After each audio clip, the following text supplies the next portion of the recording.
Captain's Log Supplemental. Our engineering and ops teams both noticed a huge spike in subspace traffic over the last week, like enough to delay both inbound and outbound traffic from the local relays. After some investigation, it appears that 60% of the crew have downloaded the same application to their personal pads, something the chief engineer has dubbed, and I quote, lame-ass gotcha trashware. Lieutenant Conroy says it's because the chief has had terrible pulls on the 5-star banner, whatever that means.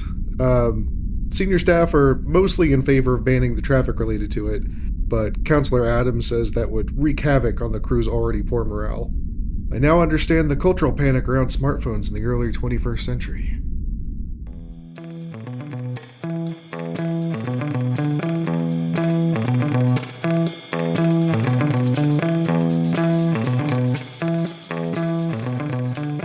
Good evening, everybody. Welcome to Captain's Log Supplemental. My name is Stanford. I am joined by several people who are very important to me, starting with our lovely producer, Mariah. Oh, hi there. And then we've got the wonderful Rob. Hello. And the dashing Chris. You're just giving all sorts of intros today. Captain's Log Supplemental is a Star Trek rewatch podcast. We're rewatching all of Star Trek. We are doing it in chronological canon order, and we are bumping up against the end of Season 2 of Discovery. If you like what you hear, or if you don't, fuck it. Tell your friends. Tell your Star Trek social media groups. Give us a rate, give us a review. That stuff really does help. I know I say it every week, and every week I check to see if we've gotten any more rates and reviews, and we haven't. So, I know it doesn't. You guys are not following directions. And we have at least in the 24 range of listeners at this point, and I know we've got 3 reviews. So we're putting a lot of one of us for my dad. He gave us 4 stars because he's a dick. I'm just saying, we're doing a lot over here, so I think it's about time for you to hold up your end of the bargain by giving us a completely full of shit review about how awesome we are. We're talking like a minute of your time. That's all. Yeah, it doesn't take long to lie through your teeth. It really, really doesn't. Happy one day belated International Podcast Day, you two. Woo! Didn't even know that was a thing. I didn't either. Apparently, they've got a whole website, including an old white guy, which makes sense. Podcast. I mean, it is a podcast, so yeah. They have a purpose blurb and a history blurb. So hold on one second. Let's see what the purpose of this is. And by the way, the reason I know this is because I guess Liam's lock screen on his computer just tells him important shit that happened on this day or whatever. And so yesterday he's like, "Dad, it's International Podcast Day." International Podcast Day is September 30th. It is an international celebration of the power of podcasts. Oh boy. The celebration is and this is internationalpodcastday.com, by the way. The celebration is a great opportunity to connect with fellow podcasters, podcast listeners, that's you, podcast enthusiasts, that's all of us, I guess, and leaders in the podcasting industry. That is not anyone here. No, that's not. The term "power podcast" sounded weirdly similar to white power. I don't know why. That makes me very uncomfortable. Help spread the word by telling your friends, sharing the celebration on your podcast and social media feeds, and using a hashtag that I am not going to use. There are several ways to get involved and plenty to benefit from. There are several ways to get involved and plenty to benefit from by taking part in International Podcast Day. See our suggestions below. I'm not going to do that. Let's see. History. Started in 2014. After quickly realizing the power of podcasts internationally, we rebranded into what we are today, International Podcast Day, instead of just National Podcast Day. Over the years, we have live streamed over 200 hours from nearly 100. 200 hours is not a lot of hours. No, it is not. We have more hours of podcasting than that, I think, already done.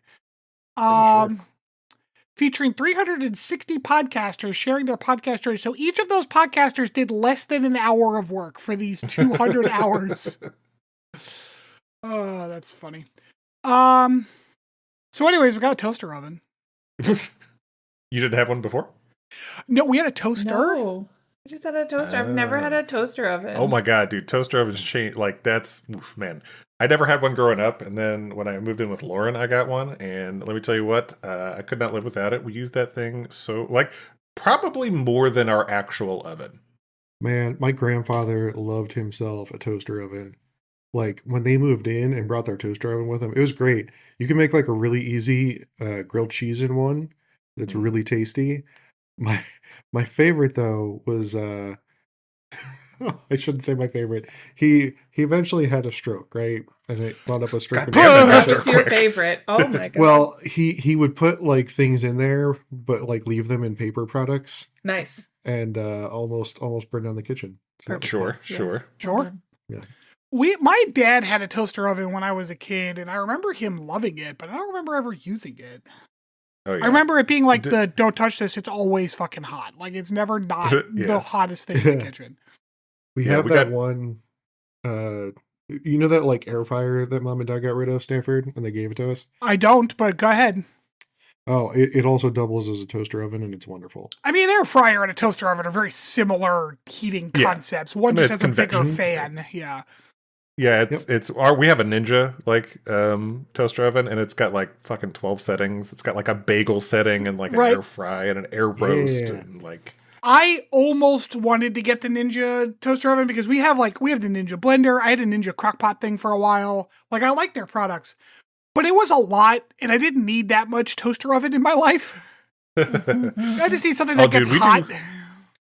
It's a good size, so like a lot of stuff we might do in the oven, like and not need that much space in there, we end up using that. Right. So like it does like meat super good. It's like faster too, which is nice. Well, yeah, it heats up a smaller space, so. Yep. You know what this made me think of? I don't know why. Do you remember Slap Chop? Slap chop, Yes. yeah. Fuck yeah, man. Slap Chop. I had a slap chop for a while. That bitch was great. Is that the You're Gonna Love My Nuts? Or is that a Yeah. different? Yeah. Okay, Yeah. Slap chop. You're Yeah. you're gonna love these nuts. No. My nuts. My nuts. I think it's it's the Sham Wow guy, right? Yeah. Yeah, it's like that salesman. Yeah. Yep. But yeah, Mariah made some fucking cheesy bread out of her homemade sourdough So- focaccia. This is why I wanted Is a it? toaster oven, because I like making sourdough, but the next day after you've made sourdough, it's immediately like hard to eat. Oh, you yeah. can toast it. And now, and not even just toast it, you run water over it, because the reason why it gets that way is it's dehydrated. So you run water over it, put that bitch in the toaster oven, it's good as new. And so tonight I did that with I cut little small pieces of sourdough, and I broiled some mozzarella cheese on top, and it was Amazing. delicious. Excellent. It's perfect for like reheating pizza too. Oh yeah. Oh, we got this, like, grill plate that came that's with gonna ours. be great. That Yeah. is going to be great. Yeah, that's amazing. Because I heat Microwave pizza is the It's worst. shit. Okay, I so- don't necessarily want it cold, and heating up the oven seems like that's too That's much how work. I will usually heat up. If I'm heating up more than like 2 slices of pizza at a time, I will just use the oven because like I gotta heat it up for everybody anyways. I don't hate microwave pizza. I like the chewiness. Now I'm not saying it's better, but I am saying that I like it. My old favorite way, like pre air fryer or / toaster oven, if you threw it in a cast iron skillet and Right. put that in the oven, perfect. Yeah, that's Yeah, too that'd heavy. Well, now we're toaster oven people, so everyone email us your favorite toaster oven recipes. Yeah. In fact, do that in the form of a review. And I tell you what, if you go into the review and leave us a 5-star review and a toaster oven recipe, like whatever you want, within like reasonable ingredient acquiring capabilities, I will make that recipe and try it and let you know about it on the podcast. And I'll eat weird shit as long as I can get the ingredients. Like don't make it like some kind of obscure like maggot from, Indonesia or some shit that I can't acquire. But like I'll do it. I'll do whatever. I am so desperate, right? You are. He's a slut for reviews. Like, oh my God. And I have no shame, and I'm pretty easygoing. So, like, I'll eat anything. So, Oh God. anywho, Let's get weird, folks. So this week's episode is called. I will not eat anything. No, I didn't rope anyone else into it. I will take full responsibility and bear the burden of this hilarious challenge. Also, no recipes that are going to break my fucking oven. Like, it's like, try a tinfoil sandwich. No. Giant ball of toasted tinfoil. Slathered in cheese. Delicious. This week's episode is called The Red Angel, and we get a little bit of a recap, and then we start on kind of a downer because we start with this memorial scene for Arium.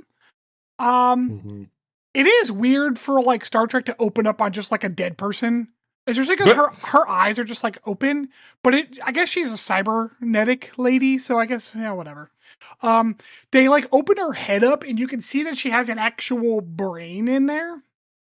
And then we start kind of getting clips of them at the funeral and people giving little speeches. And we get this sad music as her brain is deleted for reasons. Which, I mean, excessive. Did they have to do that? What was the point of that? HIPAA.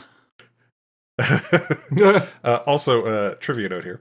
When there's some trivia you can't miss, it's a fun fact with Chris.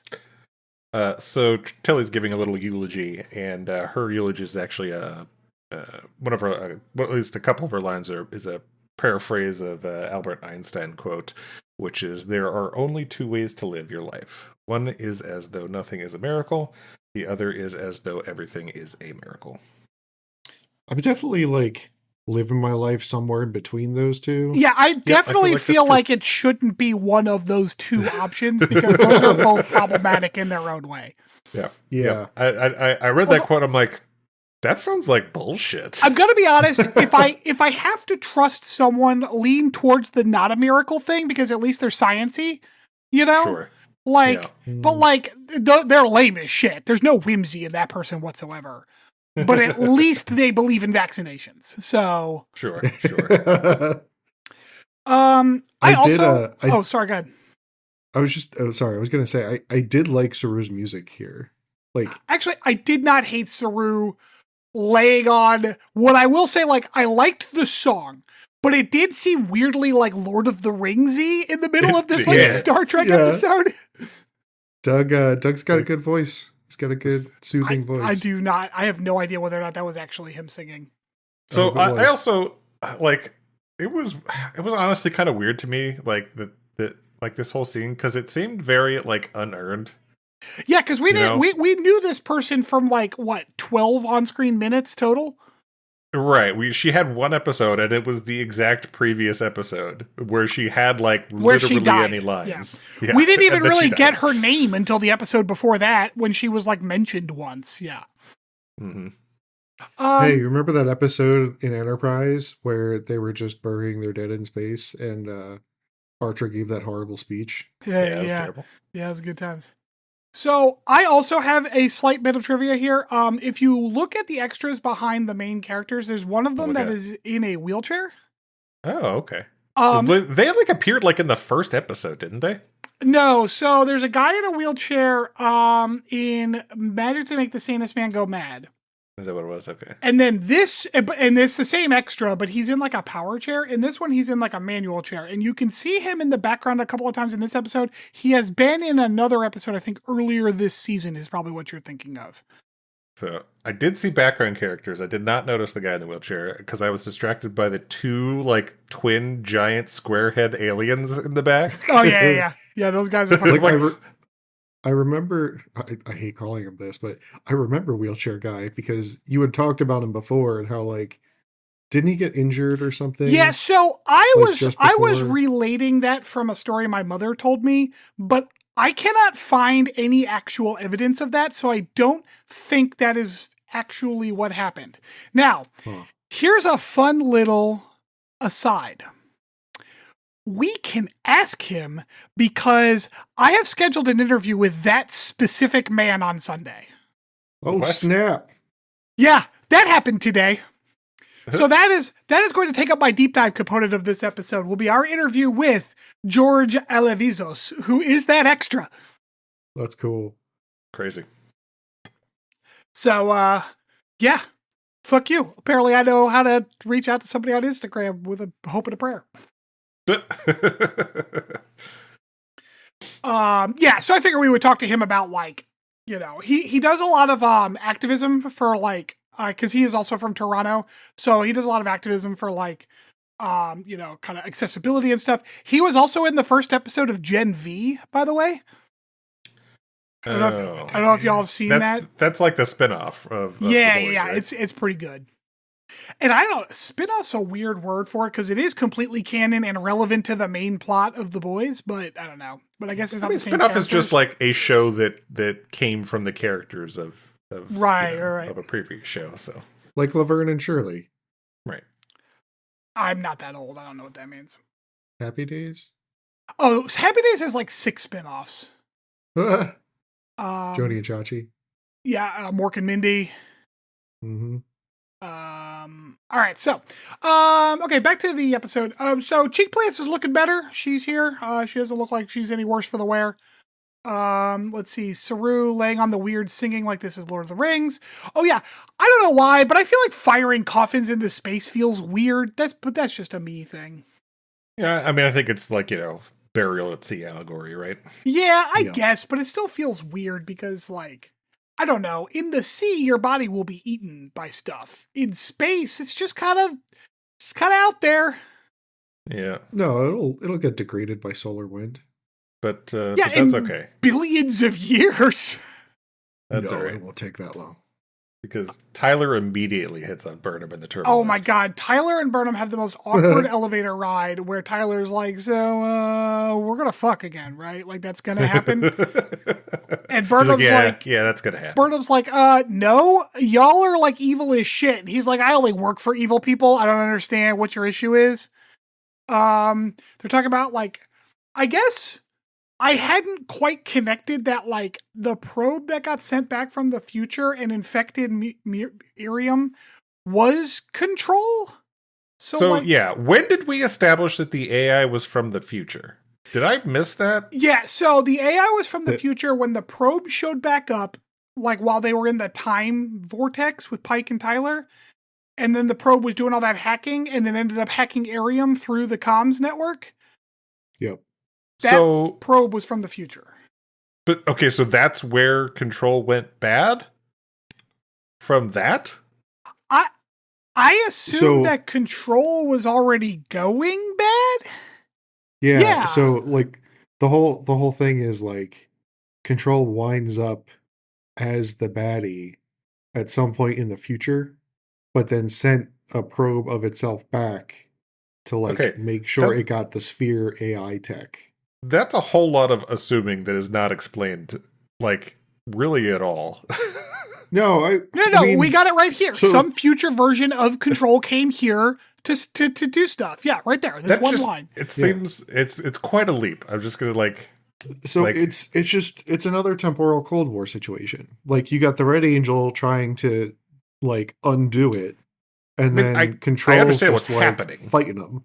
Like I understand that they have determined that yeah, it's from the future, but it's a huge logical leap of. I guess of faith that my they made. issue is the chicken and egg thing, where it's like, if Control needs to send something back in time to make it successfully create super Control, how did it do that first?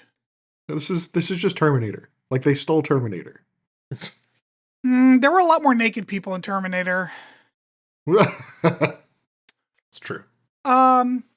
So we cut to what is going to be a theme for this episode, which is exposition dumpstering meetings, which I will say that is a Star Trek tradition, so I'm not really complaining. Sure. But yeah, we get a meeting about how Control is trying to evolve Rob. Yeah. And that they're kind of dropping this exposition that we're complaining about right now. Tilly walks in And it's immediately hilarious because she's like, I should have knocked, which is weird which is a weird thing to say because these doors pretty much open by themselves. And it's fucking funny. Tilly's the best. Tilly has a couple good moments in this one.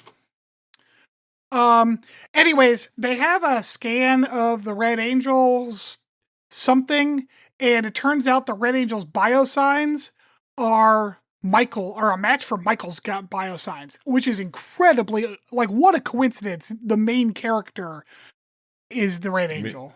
Gasp. The character that everything revolves around? Yeah. Cut to opening credits. Even Arium said so, Chris. Uh-huh. We start Act 1 with a weird kind of close-up establishing shot of Discovery, which it's fine, but it's just kind of odd. It doesn't really fit the tone. But then, fortunately, we're bringing Dr. Sexy out of retirement so that he can consult on these scans with Burnham and the Red Angel. Spock and Burnham are fucking hilarious. Not just here, but throughout the entire episode. But their dynamic is very funny. Yeah, my notes here were LOL, sick burn Spock. And then, haha, another one. Yeah, at some point, Spock's like, it does make sense that Burnham is the Red Angel because she is prone to thinking she could do some impossible shit and has been like that pretty much her entire life. And Burnham's like, thank you for sharing that with the group, Spock. Basically, he also said that she's a messy bitch who loves drama. So Yeah. Oh, yeah. Yeah, she had a flair for the theatrical or whatever. That was great. Now, we're talking about the fact that there are 7 signals, but we've only seen 3. They need to know where the next 4 are going to be. How did we know there were 7? Is it because of Spock's Spock drawings? Yeah. Okay. Like, okay, listen. I know you two are watching the same show that I am. It's weird that you guys are the ones not following it because I'm the one who's usually lost here. So listen. There's a lot of, here's the problem, is that in this show, there's a lot of very pretty people, and I am often distracted. Man. Catch fucking Spock with this cake later in the episode. Fuck yeah, I did. God. Had a lot of trouble hearing that conversation.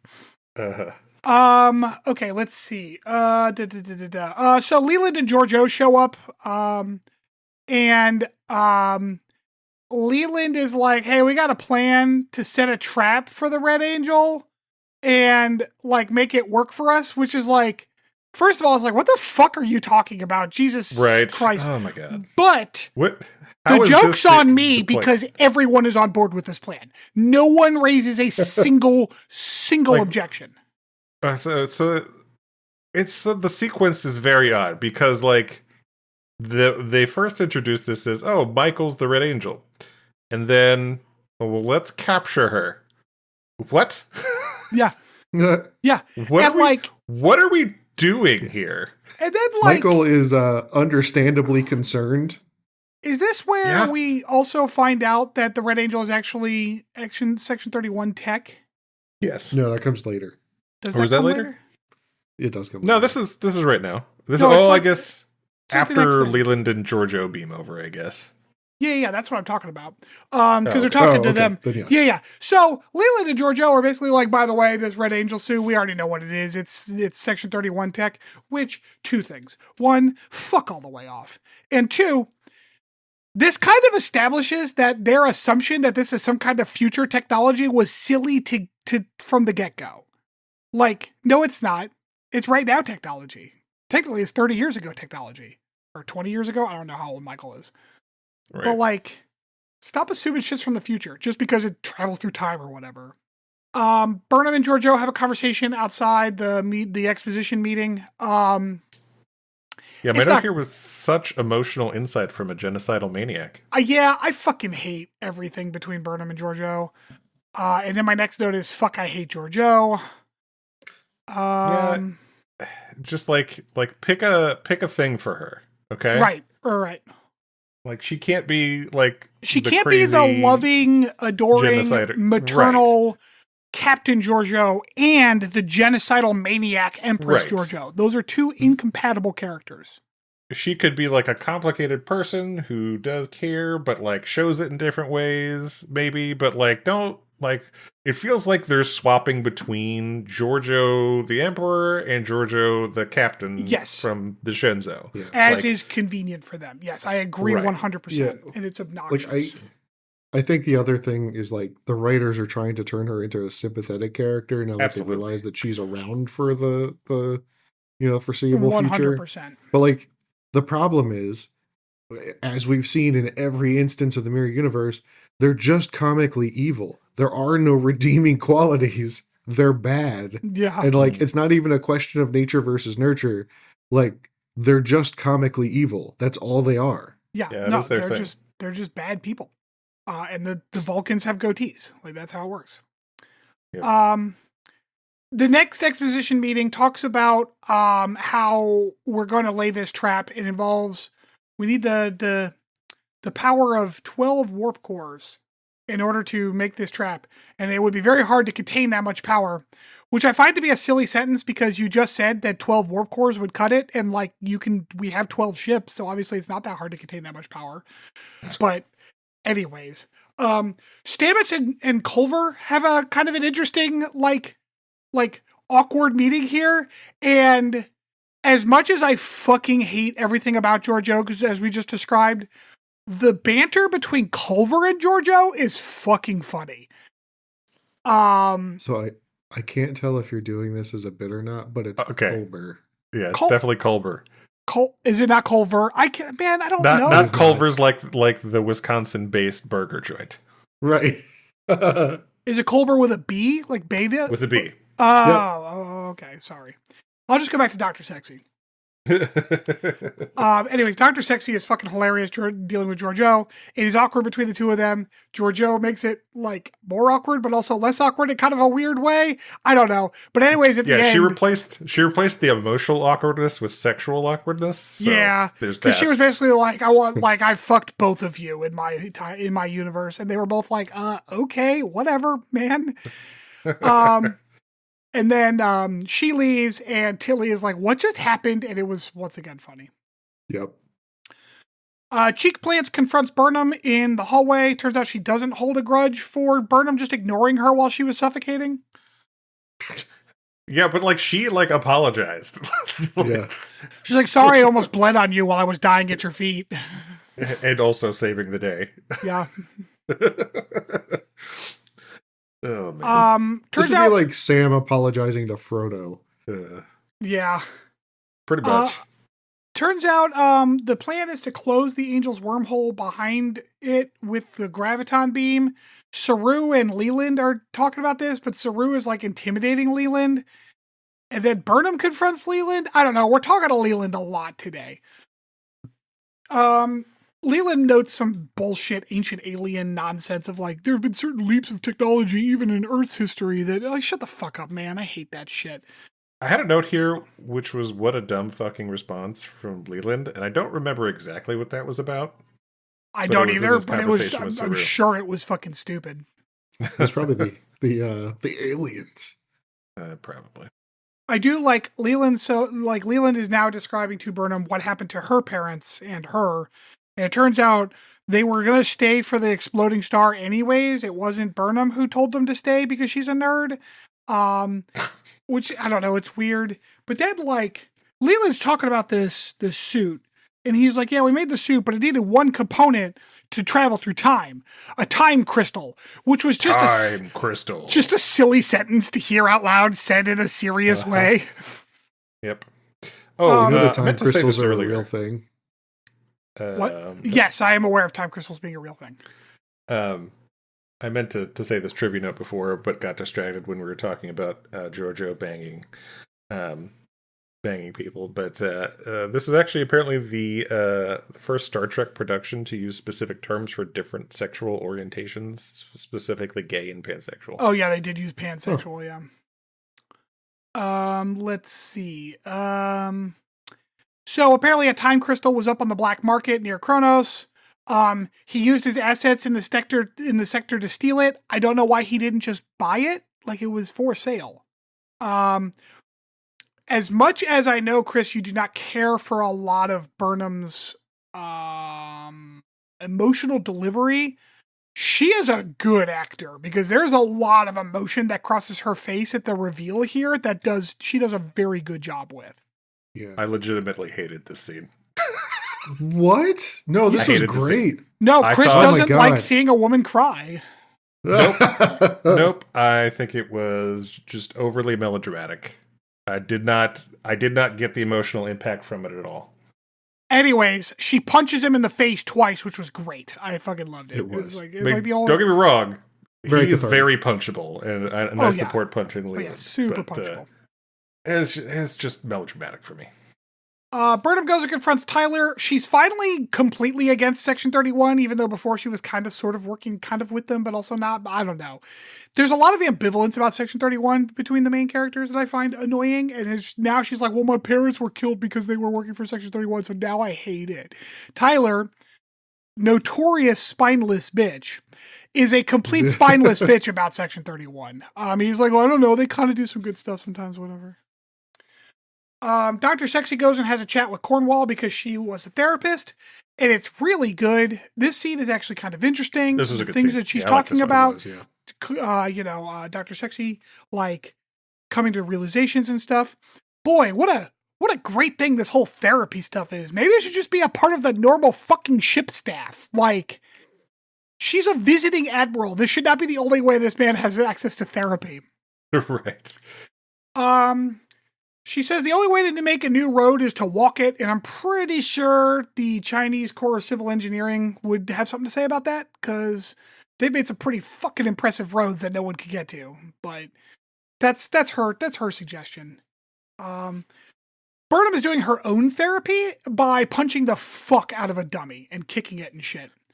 Punch, it's all in the mind. And then Spock shows up, and now Spock finally says, like, well, we were kids. Maybe it wasn't that bad. He did snark at her first. He did, before yes, they kind which of was very fun. Make up. He also does say he wished he got to see her punch him because he would have also liked to yes, punch him. he feels like that would have been what did he say? Like a relief or a refreshing or something like cathartic? That. He didn't say Yeah, cathartic. I thought that's what he was gonna say, but he said something like that. Yeah. I really love all of the scenes with Spock and Burnham in this episode. I think they did a good really job. Great together. Yeah. Once again, Spock's like, the trick behind these signals is there's a variance, and the variance is you, Michael, because she's the main character. We got that. That gives her an idea, and then they go float their idea to the rest of the people during another exposition meeting. Now, I have 3 lines of notes about this because I want to. Okay, so here's their plan. All right. Yep. Turns out that the Red Angel, based on the history that they have seen with the Red Angel interacting with Spock and saving Burnham, is that, like, the Red Angel, in addition to making these signals, is also concerned about Michael's life. So Burnham can't, like, the Red Angel has to save Burnham's life. Theoretically, because Burnham is the angel. So therefore, in order to prevent a grandfather paradox, wherein, like, if she dies before she becomes the Red Angel, then that would be a problem for traveling back in time. She has to save her own life. So according to they concoct this plan in which Michael is going to die, but, like, she tells Pike, like, but Dr. Sexy's there to revive me if there's an issue. So Michael is going to be desperate enough to go back in time to save herself from the death that she has full knowledge is not actually a danger because Dr. Sexy will revive her. I don't understand how that makes any sense. That plan doesn't logically work. Also, why the fuck are they doing it where they are? Like, well, could they just do this on the ship? No, well, they said that because they can't harness that much power, but on the planet, they have all the power they need. They did say that. I missed that. Plus, apparently. it's got asbestos atmosphere. Plus, it's got choky gas. Yeah. So, like, that's the part I was confused about. I'm like, did they have to make it painful for her, dude? Jesus. Yeah, I was like, why not just hold a phaser to your head and pull the trigger just to see if it that's what's the difference? Do they think that the time angel needs time to get to her? Like, what the fuck? But like, of course, it would be hard to come back from that because the plan, as I said, was to make the time angel come save her life from the death that she herself knows is not a real death. Mm-hmm. That But it's doesn't make any then sense. the other part that annoyed me about this whole thing was them going to extreme stakes again. It's, I do this or all sentient life dies. Blah! Yeah. So I don't know if you've noticed any reoccurring themes in the writing of this show, but I think you've just ticked off all the check boxes, guys. Yeah. Act 4 starts with something we haven't seen yet in this episode, which is an exposition meeting. Where they talk about the planet and basically how the atmosphere is asbestos. Mm-hmm. And then it's time for a montage. Yeah, there's a bit of a montage of them like building up the fucking like trap, intended dish trap thing and the ominous execution chair. Tyler and Burnham have a dumb conversation about last goodbyes, and then they do a little kiss, which is stupid. And then so everything's fine between them now. We're good. It's totally cool. There's Murder this attempt forgotten. There's this really weird decision to be like, hello, Lieutenant Nelson, as like a new person takes Ariam's position on the bridge, which if I recall your trivia before, that's the same actor, right? This is yes. Lieutenant Nilsson takes her place at the Spore Drive operations station on the bridge, which was, of course, occupied by Ariam. Sarah Middich, who portrays Nilsson, had previously portrayed Ariam in season 1. Did she not portray Ariam in season 2? No, it was a different character. Like, it was a different actress. Yeah. That was a trivia note I covered before. Oh. Yeah, and I have to think they did that specifically because there's a picture of her before her augments. Yes. Oh, I just assumed that it was the same actor, just like without the fucking robot makeup. Like, I don't know. Nope. Different person. But who played that same character in season 1. It's really interesting. Funny. Yep. So, sure, she gets introduced. Georgiou's being a messy bitch listening to Dr. Dreamy and Stamets talk. But Stamets is like, now is not the best time. Burnham's like, hey, Giorgio, why didn't you tell me about my parents? And Giorgio's like, it wasn't my story to tell. Bullshit. I don't understand this character's motivations whatsoever. Bullshit. That is a bullshit excuse. She's been trying to sink Leland since day 1. Like, all she had to do was bring this up with Burnham, and like, it would have made Burnham buy into all of her bullshit up till now instantly. Yeah, and once again, we've gone back to Shenzhou, whatever the fuck that ship is called. Shenzhou. Yep. Shenzhou, Giorgio. That's hard to. I don't know why I'm having trouble saying that. It's kind of it's not an easy set of not rolling off for the tongue. English. Yeah. Yeah. But yeah, she's definitely more in line with that Giorgio than Emperor Giorgio here. The camera shows this weird, like, ominous execution chair angle because, like, right. I guess, like, I don't know. It seems like there was, strapping her to the chair seemed excessive. Like, she wants to do this. And, like, I guess the idea is that, like, maybe, like, she might panic at the last minute, which she almost does. Natural instinct comes. Sure. Because, I mean, that's common in suicide. Sure. That, when they somebody just chain suicide, her foot to the floor or some shit. Right. Why do we have to set up this whole weird-ass chair thing? Seems with very, black duct tape. Like, dramatic, I guess. But, like, I don't know. Like, what are we doing? And then we gotta, like, open up the fucking sunroof to. Well, we're so not quite there yet because first Spock is fucking hilarious because he's talking to Burnham, and this is where we get Cakey Spock. Mm-hmm. Yeah, Cakey and Bulgy Spock, by the way. They got a front shot of him too. Mm-hmm. Man, those EVA suits are fantastic. I'm so sorry. And then, like, so they seal much like an X-ray technician dives for cover whenever they turn the X-ray on that you're about to be pointed at. Everyone runs into like the secret bunker on the side of the room as they open up the asbestos roof for Burnham to start breathing. I think my favorite thing about this is that literally everyone in the sector has to watch Burnham die. Like, like painfully. And like her fucking like close-ups and shit. And on like a big screen. Because she's not only visible through the windows of the bunker and everyone's watching, but also they've got her up on the like main screen on the bridge of 2 ships. Yeah.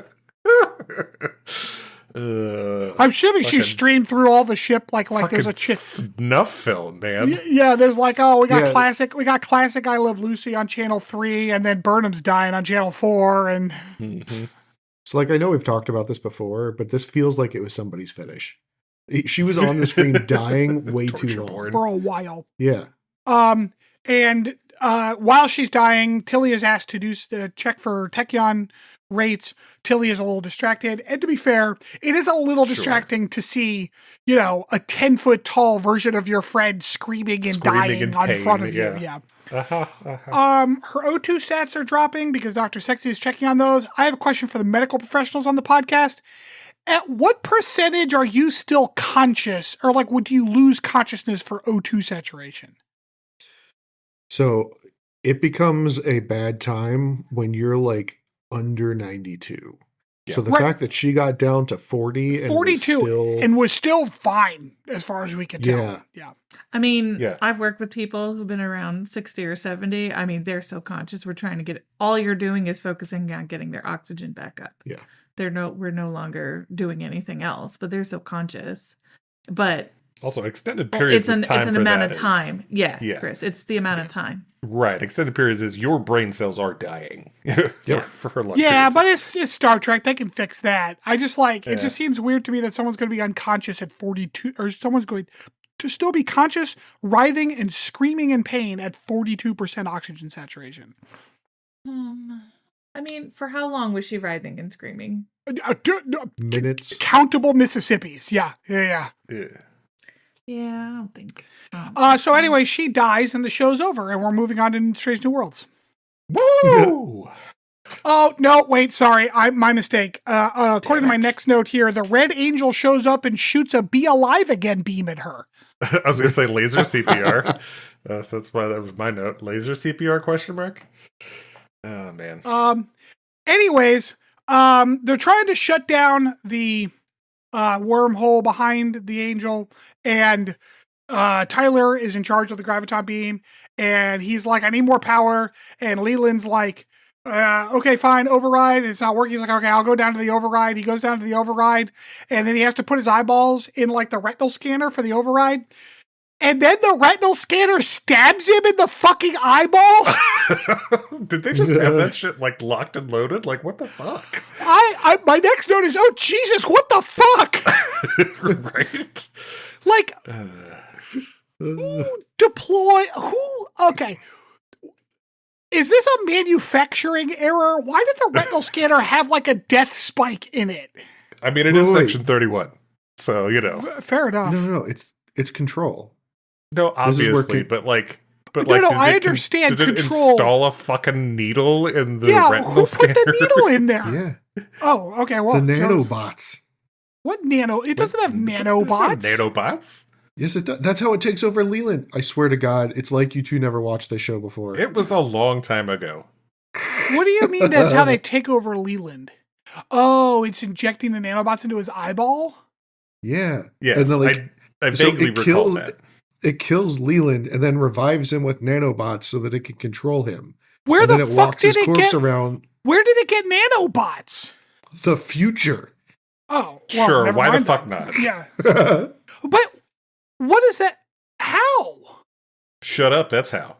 Tachyons.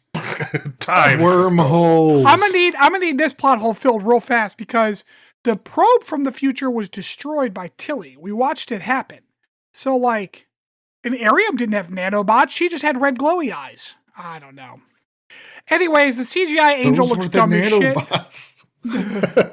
They were the nanobots were just a communications Wi-Fi range. Like Jesus Christ.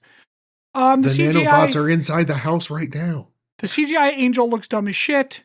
And then like they shut down the wormhole. They get her trapped in the thing. The antenna dishes shoot these little like containment field fountain sprays to erect a containment field. But when the containment field's up, the antenna like stop.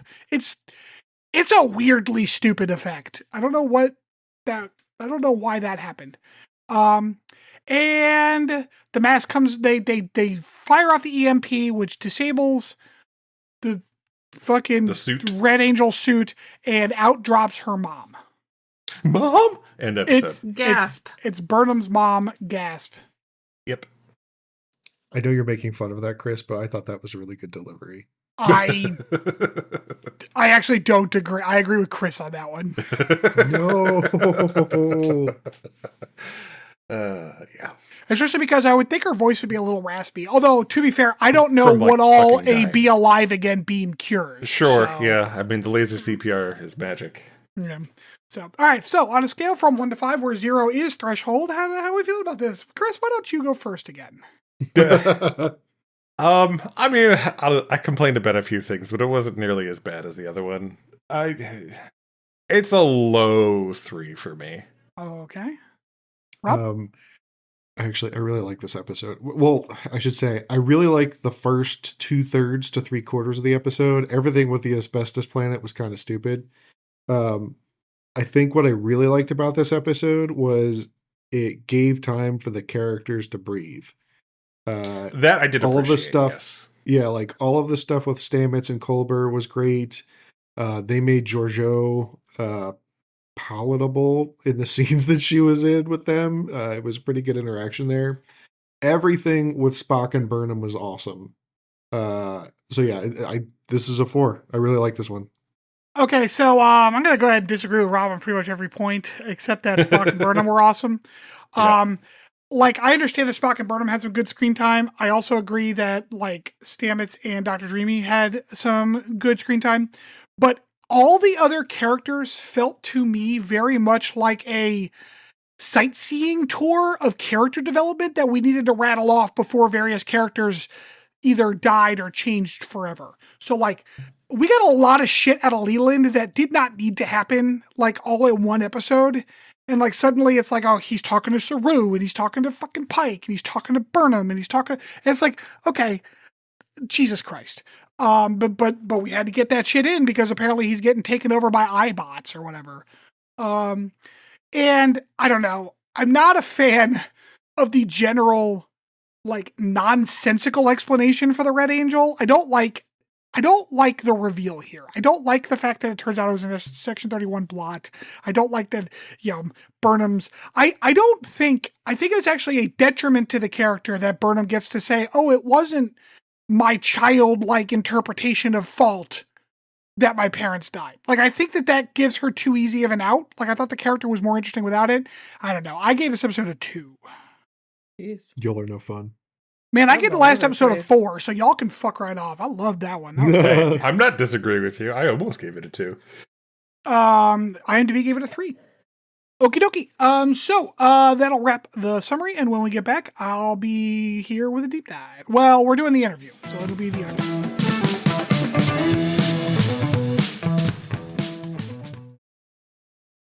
Hey everybody. So unfortunately George had a family thing come up and we had to reschedule our interview. I was originally going to kind of redo some sort of deep dive for this episode, but we're already over an hour with the summary and the potpourri, so I'm just going to let this one go undeep dived. As soon as we get that interview rescheduled and we get it out, I will get it to you right away. So I guess here's potpourri.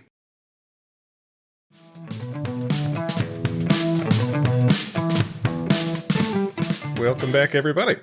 All right, so for today's potpourri, I was, to be honest, I was kind of digging for something, and I did come across something that I think will be interesting. So earlier this year was Voyager's 30th year anniversary. Woo! And at an event for that anniversary, Brandon Braga, who obviously was a showrunner for several Star Trek series, gave to each of the actors there what he viewed as the kind of best episode for that character. And so I wanted to go through each of these. And I know, Rob, you haven't really watched a whole lot of Voyager, if any.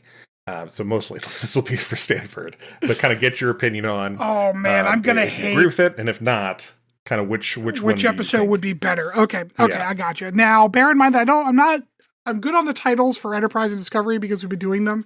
I'm not as up on the titles of Voyager, so I may have to I've got a brief summary for each of these. Yeah. Oh, good. Okay. Yeah, I've prepared that. All right. So the first one on the list was 7 of 9. His pick for 7 of 9 was Someone to Watch Over Me, which is the doctor teaches 7 about dating and romantic relationships, but then realizes that he may developed feelings for her himself. Braga said, if you've seen it, you know what she brought. She brought all the 7 of 9 complexity and all the vulnerability, and somehow communicated both at the same time by some miracle. Boy, I don't think that's a bad one.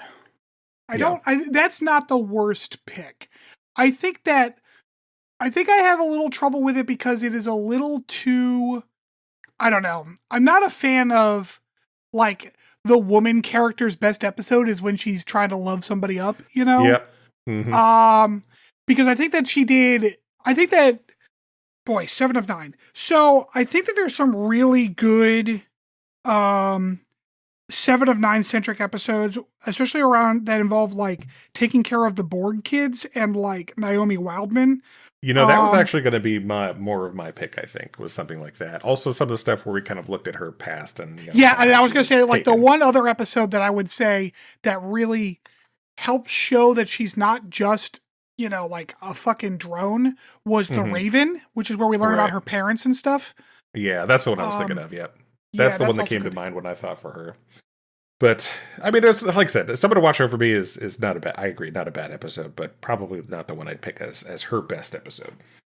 Agreed. All right, next to the list was Belana Torres, and the pick for her was Extreme Risk, which is season 5, episode 3. The summary is the crew races to build a new shuttle designed by Tom Paris in order to retrieve a multi-spatial probe trapped inside of a gas giant. Meanwhile, Belana Torres' attitude worries the crew. On this one, he said, Roxanne brought engineering acumen, half Klingon angst, but to me, she was the most dangerous character, the most cutting-edge character, and in that episode, she was pushing the limits of her own psyche. Man, he just loves... Like, my issue is that as soon as it's a woman character, his favorite episodes are where they're being hysterical bitches. Like... yeah. Like, I don't remember that episode a lot. I remember the episode. I don't remember her role, and I think it's because I think she was dumb in it. Like her character made no fucking sense. I like the episodes with her and Tom better. There's an episode where like she was really good in the one where Tom was like being subtly mind controlled by that shuttlecraft. Okay. Because like there's a lot of like understanding that she has towards Tom, but also like figuring out how a relationship between the two of them should work and how it should like proceed, and kind of bringing expectations to that. But she's also got great episodes where like the one where she's fixing the robots and thinks that like maybe they should be able to reproduce, but then that kind of kicks her in the teeth because the robots want to reproduce, and then they're like, oh, well, then why do we need organics? And they want to kill everyone. Right. Oh, shit. We need a Terminator. Yeah. Shit. Yeah. I saw that one. I watched that with you and Liam once. Oh, okay. Yeah. So that one wasn't bad. Like, yeah, I think there's a lot better episodes in terms of her engineering acumen and her competency, as well as her character growth. And I don't think Belana is hysterical while all the dudes work in the garage is really the best episode to bring. Yeah. I hate that. Yep. All right. Next one we have is Tuvok. The episode he picked was season 2, episode 16, Meld. Tuvok is plagued by the senselessness of a murder aboard Voyager. And actually, I kind of like this pick. That is a strong episode. Yeah. He said, that is just a deep Vulcan dive. He mind melds with a psychopath and his performance in that thing, and it was one of the first episodes very early on to be throwing that at him. And still, I think it's the best Tuvok episode. So I kind of agree with him. I don't think I could think of a better one than this for Tuvok. Yeah, that is a very strong pick. Would you say, Rob? I said not Tuvix. Well, it's not even the same fucking actor. Like, right? Yeah, except for like a couple of minutes before he gets Tuvixed.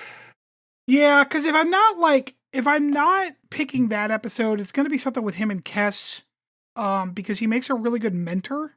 Yeah, in a way that's kind of interesting.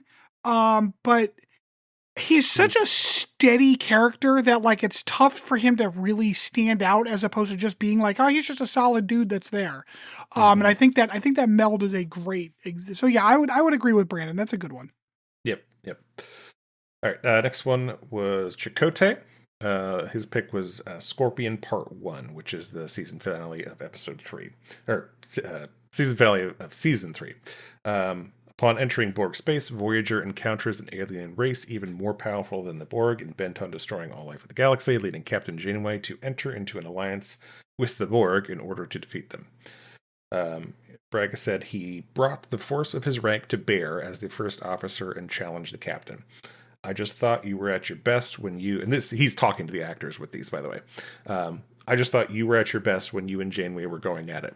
You made that two-parter work because we had to understand why this was such a fucking terrible idea that Janeway was about to pull. We had to understand the danger and the risk. That episode never made any sense because why wouldn't the Borg just fucking assimilate her and have all of her ideas? What advantage do the Borg have in working with the Federation? It doesn't make any fucking sense. Boy, Chakotay is best when he's butting heads with Janeway. I don't know that I necessarily agree with that sentence. Scorpion Part 1 and 2 is often like lauded as some of the best of Voyager, and I don't actually agree. I find the Scorpion episodes to be kind of silly and annoying. I think Chakotay has like a sine wave of character because like I think he does a really good job right at the beginning because he's in this like basically impossible situation of being the leader to these people, but also being like beholden to the captain and the crew that he was antagonistic to like mere episodes ago. Right. And there's a lot of very interesting discussion there. And then later, I think he does a good job, like kind of post him and Janeway get stuck on that planet, which was also a solid fucking episode. I agree. I like that one for them. That was a great episode. But I think that he does a lot of interesting growth there because he finally, like, I don't know, it almost like he finally realizes that like maybe it's okay to let my guard down a little bit in order to like try to be kind of happy because he's always, I don't know, he's got kind of a martyr complex through a lot of the mid seasons of Voyager. But no, I don't like Scorpion, so I don't like that episode for him. Yeah, I agree with you. I don't remember him standing out in that in particular, and I think I liked him in other stuff. And in particular, like the one that came to mind was that episode you mentioned where they get stuck on that planet. Can't remember what it's called, but next one we had is the Doctor, and the episode he picked was Latent Image, which is when the Doctor discovers evidence that his memory files may have been tampered with. It sets in motion a chain of events that lead to the recollection of the death of a crew member, one the Doctor believes he was responsible for. This is. Oh, I'm sorry. Brandon Braga has a thing to say, doesn't he? Yes. Yep. Braga said this is not an episode where he's singing and dancing or doing all that stuff, but it's the one that's about post-trauma as it regards to an artificial life form and whether we should even be considering things like that. And how, with an AI, why not just delete it, and what the consequences of that are. I think it's one of the best Voyager episodes, period. So I agree with him. However, his reasoning is stupid. And honestly, knowing that it's Brandon Braga, that makes sense. Because you just said, like, he's like, well, we have to talk about trauma and stuff with an artificial life form, and should we just delete it? And like, no, man, you fucking idiot. The reason the episode works so well is not because we give a shit about the AI. It's that talking about the AI gives us insights into ourselves and how we as humans, I was going to say humanity, but that didn't sound right. How we as humans deal with trauma and about how like, it's not always the best move to just forget something. Sometimes you have to face it and you have to understand it. Now, I agree. That episode is phenomenal. And I think that it is an interesting discussion of the Doctor's character as what he is. But the fact that Brandon Braga doesn't see the next layer is so fucking telling about how that man produces Star Trek. Because it's just shit. Like, it's just so shallow. And like that proves that episode he just stumbled upon like accidentally great. But fantastic episode. Definitely agree. That is the Doctor's best for sure. right, followed by the doctor is in 7 of 9's implant, and so Jerry Orion has to act like Robert Picardo. No notes. Chef's kiss. Perfect episode. So silly. All right, next one was Harry Kim, episode 6 of season 5, Timeless.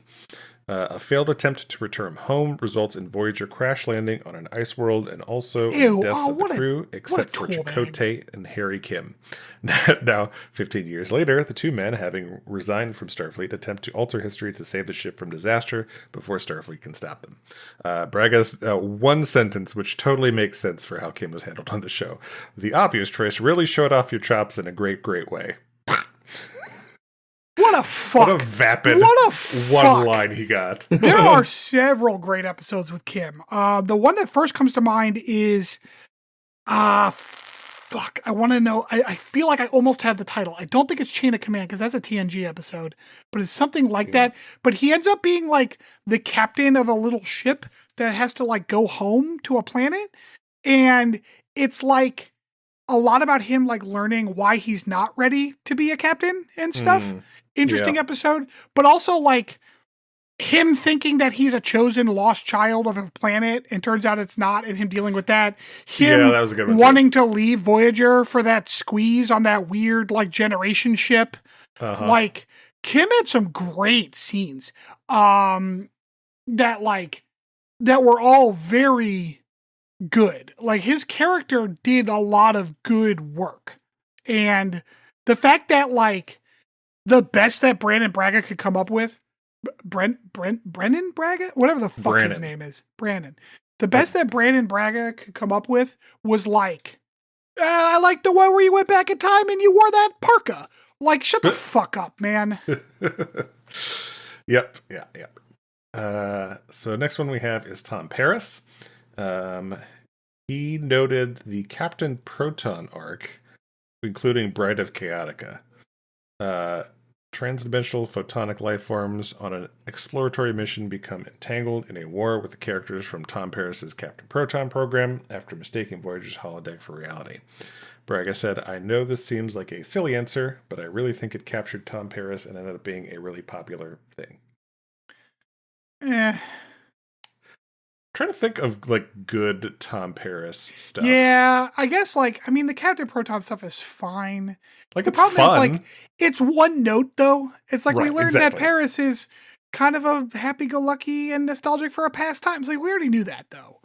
I think the stuff where like he explores things with his stuff with his dad and things like that. I think that's fine. I think that him in the race was kind of a good episode for him. Mm-hmm. But yeah, he's, I don't know, there's not a lot of strong Tom Paris episodes. Yeah, he does. I think he does well as like as a secondary in a lot of people's stuff. Like you mentioned the B'Elanna stuff. Right. But yeah, I can't think of a lot of strong standout ones that are like a Tom Paris episode. All right. Next one we have is Neelix, and he chose Mortal Coil, which I agree with on this. Oh, God. Mortal Coil's such a good fucking episode. Yeah. After being killed on an away mission and then revived by Seven's Borg nanoprobes, Neelix finds himself in a deep existential and spiritual crisis, questioning his faith and the meaning of his existence. Braga said, Neelix was often the comic relief type character, but my favorite episode for him was Mortal Coil, where he lost his faith and was challenged after a near-death experience. So, yeah, I mean, a tremendous episode. Ethan Phillips does a fantastic job in this one as well. Just performance-wise, just one of my favorite episodes from the show, for sure. Yes, it's a good episode. And then lastly, we have, of course, Captain Janeway, and he chose Year of Hell, which is season 4, episode 8 and 9. What a great fucking pair of episodes. Yeah. Summary, obsessed with restoring the Krenium Imperium, no matter the cost, a Krenim military temporal scientist creates changes in history that are all but destroy Voyager. Braga said, I want to say counterpoint, but I have to go with the fan favorite Year of Hell, because that was a complete captain story. It was about bringing all of her captainly instincts, all of her maternal instincts, all of her instincts to bear to save her crew, and she went down with the ship. Okay, so first of all, fuck you by saying maternal instincts. Duh. Like, I'm sorry. One of the best things about Voyager was that Janeway wasn't like, oh, I'm a woman, so I have to be maternal, and I yearn for children and all this other shit. Like, yeah, because a woman's allowed to be a person that doesn't revolve around her fucking uterus. So, like, no, there was no maternal instinct. She was taking care of her crew, just like anyone else should. Yep. Counterpoint is also pretty good. I don't remember much from Counterpoint. I didn't look up. Counterpoint's the one where they're going through space and like they're going through this like weird space where they're not allowed to have telepaths on board. So they're like smuggling the telepaths. That was a pretty good episode. Where they keep getting inspected and shit. Yeah. Year of Hell is just some of the best Voyager. Period. It is great. Like it's one of those things where it's like it's good because it was an independently good story that Voyager was a part of instead of like hinging on it. Other strong Janeway episodes include like again Janeway and Chakotay on the planet. That was good for both of their characters. But also like her having like command ennui when they were in the void was an interesting episode. Oh yeah. Mm-hmm. Tuvik's fantastic episode. Sure. Her turning into a salamander and having babies with Tom. Stop great it. Episode. Nope. I'll let you lost me. Oh man. As a side note, as Kess actress Jennifer Lane was not at the event and Braga's choices were done by addressing the actors directly, he did not suggest an episode for her. When asked which episode he felt captured the spirit of Voyager as a series best, Braga did again point to Year of Hell. He's saying it's a true ensemble. Every character has a moment. It's about the crew fighting through impossible odds. It takes the premise of being lost in the Delta Quadrant and surviving to its absolute limit. And they stay together and their family down to the last moment. And that's really what the show is about. It was Janeway keeping this family together. I'm not a huge fan of his reasoning, but like I don't disagree that Year of Hell is really good. Yep. I think the best part of Year of Hell is that they didn't know that they were going to survive at the end. Mm-hmm. And that's what makes it the fact that like they thought they were going to die, but it was the right thing to do. And like, I know Star Trek often has these kind of false stakes, but like it felt good because they earned it after like the 2 episodes. And I think the actors did a really good job. Yeah, that's, oh God, what a great set of episodes. This is really good. Yep. And that wraps our potpourri up. As a reminder, as Stanford said at the top, please rate, review, subscribe, do all those things that make it so everybody else can experience this fun time we're all having. And maybe next week, Rob can be part of the potpourri too. Yeah. Yeah. Well, I'll be running it, so, you know. Hey, he said he saw that one episode. Come on. I did. Rob's gonna be like, I gotta find some shit that only Stanford can talk about just to fuck with Chris. We'll do the entire segment in Japanese. Oh, perfect. Hey, I understand some of it. Oh yeah, how's that going? Yeah. Pretty good. I had a bit of a lull recently. Just I'm still doing at least one a day, but I've hit a lull recently. But it's good. It's going. It's progressing. Nice, did you see that there's now a Duolingo chess? I did see that. I heard about that. I wonder. Yeah. I'm trying to think of what that would do. I'm guessing it's teaching you openings and stuff. I would imagine. Yeah. I started it. So far, all it's doing is teaching me how different pieces move. You can't test out of that. I probably could. Because I went to their Duolingo math and took the test, and they're like, "We got nothing for you," because it's like high school algebra and stuff. And I'm like, "Oh, okay. Thanks, Duolingo math." Oh man. All right. Well, thanks for joining us today, and we will catch you next time. Have a good night, everybody. Bye-bye.